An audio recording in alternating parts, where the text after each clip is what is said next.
Dalawang bagong big bike models na naman po ang dinala sa atin ng Boats Motors Philippines. Finally, itong ating pinakainintay, Boats 900 DSX ay magiging available na rin sa atin sa Pilipinas. Yes mga idol, 900cc, 2-cylinder at super loaded sa tech features. Pagdating sa pormahan ay wala ka na talagang idadagdag. Kumpleto strikados na to. Kaya mga idols, kung kayo po ay may gustong ilabas na bagong adventure touring bike and hanap mo ay reasonable price mga idol, ito na yata ang mas maganda at pinaka-loaded na bagong model na makikita natin. Especially in 900cc category. Mga idol, itong ating Boats Motors ay under Chinese company na Lonsin Motorcycle. And isa pang bagong motor din nandun nila sa atin ngayon. New cruiser bike 525 CU or Cruiser. And napaka-forma rin itong bagong cruiser bike na to from Boats Motors. TFT panel display at nakita naman po nyo yung kanyang formahan para siyang Harley Davidson Sportster S version. Yan din po ay meron na rin sa Pilipinas. Mga idols, kung gusto nyo pong malaman lahat yan, ang specs and features, samahan nyo ako sa ating video today at huwag nyo kalimutang isubscribe ang ating YouTube channel at para sa mas maraming update, like and follow nyo ang ating FB page, Boyet Salavarria. Pwede nyo rin ako i-message dyan kung may mga katanungan kayo o may motor kayong gustong makita o bilhin. Mga idols, itong brand new na mga model na to ay atin pong aabangan sa mga Boats Motors Store. Especially meron sila sa Caloocan, sa Cavite, dito sa Tarlac City at magkakaroon pa sa mga ibang lugar. And ito ngang brand new cruiser bike nila na 500cc. Aba, napaka-forma, diba? Twin exhaust, napakaganda. Inverted suspension at yung kanyang ilaw, napakaangas pa. Again mga idols, tignan natin lahat ang meron dito sa bagong cruiser bike. Siyempre pagdating sa engine, same ng ating 525 DSX at iba pang model. Meron tong displacement na 494cc, 2-cylinder, 8 valves, liquid cool, 6-speed. Pwede mong makuha to via belt drive or chain drive. So pwede kayong pumili. At ang max power 47.6 HP, maximum torque 44 Newton meters. Pero siyempre sa Philippine model, tignan natin kung ano yung dadalhin ng Boats motor, either belt ba yan or chain. Ang seat height ito 710mm, talagang perfect sa mga Filipino riders at napaka-wide at fat din ng mga tires nito, 16-inch pareho yan, front and rear. LED ang lightings natin from headlight, taillight at mga signal light nito. Ang kagandahan dyan, front suspension, naka-inverted pa to at naka-dual shocks naman sa ating rear.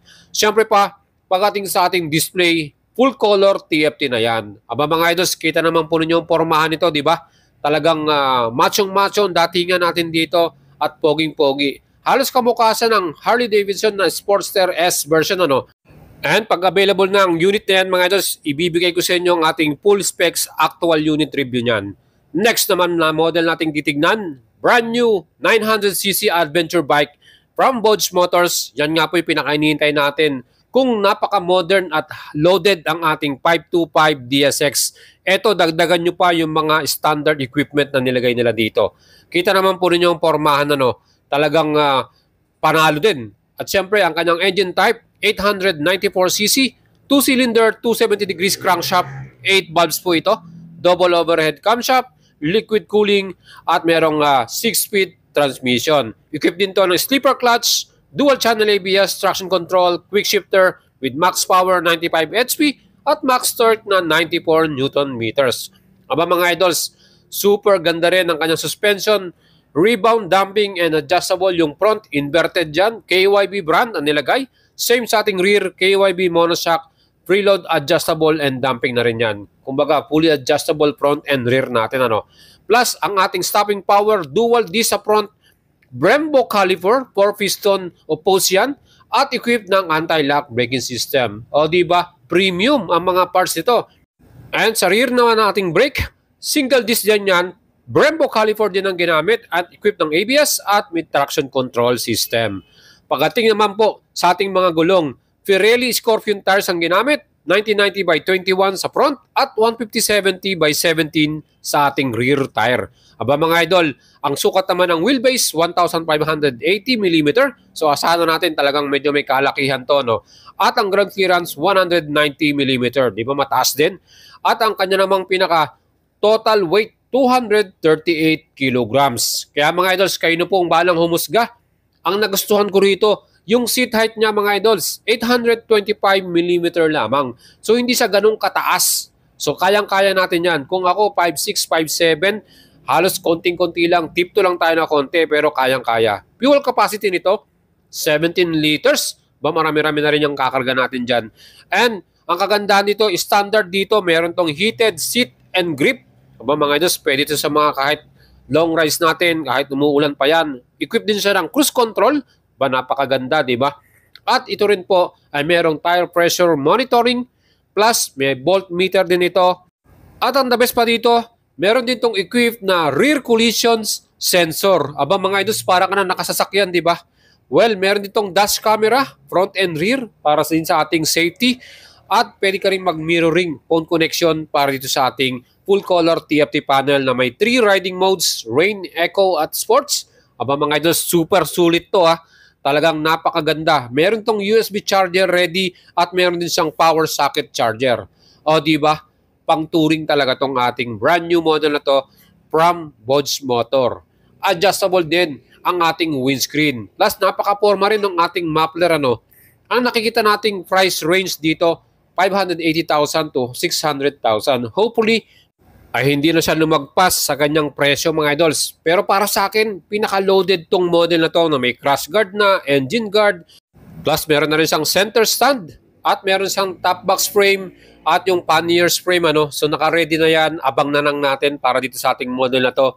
At ang kagandahan dyan, meron tayong 3 colors to choose ano para sa version na to. Matte black, so meron silang matte black. Para sa akin ito yung pinakamaporma, yung matte black na to. At meron pa siyang ibang kulay, lime green. Ito naman mas lighter ang color natin para dito. At yung isa pang kulay niyan, aviator blue. Pero abangan po natin kung anong color yung dadalhin ng Bosch Motors Philippines para sa atin. And ito naman ang ating bagong cruiser bike from Bosch, ang 525 CU na to. Ay meron na raw available units dito, color black. Ang SRP naman ito is 350,000. Pero sa color, black pa lang ata yung available. Yung green, meron silang parang matte green ano. So yun po yung aabangan natin para sa mga Bosch Motor Store. Meron yan sa Caloocan, sa Tarlac City, sa Cavite. And hopefully, mas marami pang mga Bosch Motor Store na darating o ibubuksan. Kaya mga idols, kung gusto natin yung bumili niyan, check out yung kanilang website mga idols sa Facebook page nila. Again, kung nagustuhan niyo yung ating feature for today, dalawang brand new motorcycle big bike ng Bosch Motors Philippines. Mag-leave po kayo ng comment sa ating video. At kung may mga katanungan kayo, check nyo lang po yung ating FB page, Boyet Salabarria. PM nyo lang ako dyan.